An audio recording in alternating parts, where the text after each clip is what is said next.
3 महिलाओं समेत 10 आरोपियों ने 20 से ज्यादा वारदातें की। 11,80,000 रुपए का मुद्दा माल किया जब्त।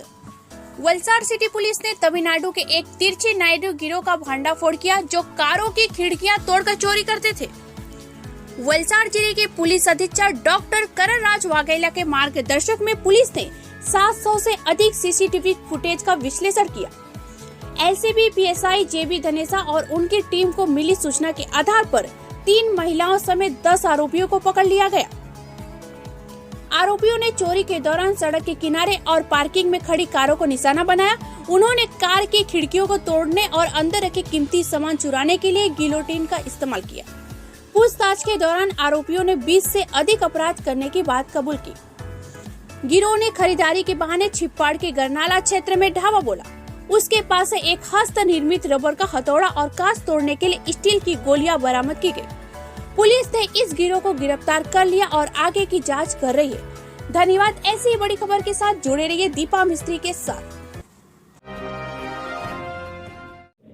15મી ફેબ્રુઆરી રોજ વલસાડ સિટી વિસ્તારમાં એક જે ગાડી પાર્ક કરેલી હતી સિટી પોલ્યુશન વિસ્તારમાં, એ ગાડી પાર્ક કરેલી ગાડીનો કાચ તોડીને 11,50,000 રોકડા અને એક લેપટોપ એમ કુલ 11,80,000 રૂપિયાની ચોરીનો બનાવ બન્યો હતો। બનાવની ગંભીરતાને ધ્યાને રાખીને તાત્કાલિક SP, DYSP, crime branch, SOG તમામ સ્ટાફ જગ્યા પર હાજર હતો। એ ધ્યાને રાખીને તરત જ ક્રાઇમ બ્રાન્ચ, એસઓજીની અલગ અલગ ટીમો બનાવવામાં આવી હતી। સાથે સાથે વલસાડ સિટી પીઆઈ અને એમના ડી સ્ટાફની અલગ અલગ ટીમો આની અંદર કામે લાગેલી હતી। વલસાડ જિલ્લાના જે ગુજરાત સરકારના જે ગૃહ વિભાગના જે CCTV command and control Netram જે વલસાડ સિટી ખાતે કાર્યરત છે, એ નેત્રમ સીસીટીવી કેમેરાના તમામ સીસીટીવી ફૂટેજીસ ચેક કરવામાં આવ્યા હતા અને એના આધારે આજે બનાવનો અંજામ આપીને જે ભાગી રહેલા લોકો છે એને પ્રોપરલી ફોલો કરવામાં આવ્યા હતા અને આ જે આરોપીઓ ભાગ્યા હતા જે ચોરી કરીને, એને વલસાડ સિટી વિસ્તારમાંથી પકડી પાડવામાં ગઈકાલે એક મોટી સફળતા મળી છે। કુલ 10 જેટલા રીઢા ગુનેગારોને પકડવામાં સફળતા મળી છે। આ આખી જે બનાવ બન્યો છે એ તમિલનાડુની આંતરરાજ્ય જે ગેંગ છે, જે તિરુચિરાપલ્લીની ગેંગ છે, નાયડુ ગેંગ, એ નાયડુ ગેંગ દ્વારા અંજામ આપવામાં આવ્યો છે અને નાયડુ ગેંગના કુલ 2 મહિલા અને 8 પુરુષ એમ 10 આરોપીઓને પકડી પાડવામાં આવ્યા છે।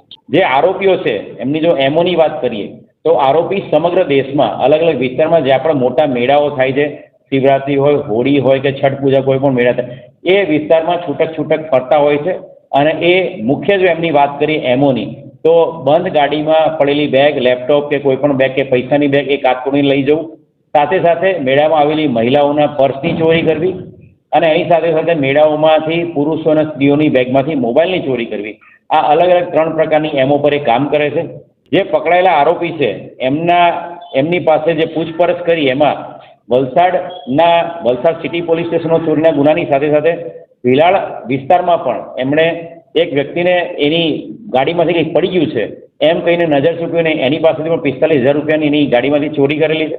સમગ્ર ગુજરાત રાજ્યમાં કચ્છ, સુરેન્દ્રનગર, એની સાથે સાથે બનાસકાંઠા, એ ઉપરાંત ઉત્તર પ્રદેશના પ્રયાગરાજ, પશ્ચિમ બંગાળ અને મહારાષ્ટ્ર અને મધ્યપ્રદેશમાં પણ આ લોકોએ અલગ અલગ જગ્યાએથી જે યાત્રાઓ, સેબાની બાબાની યાત્રા હોય કે પછી પ્રયાગરાજનો મેળો હોય કે ગંગાસાગર ઘાટ ઉપર જે મેળો હતો, એ બધી જગ્યાએથી મોબાઈલના ચોરી કરેલાની પણ કબૂલાત આપેલી છે।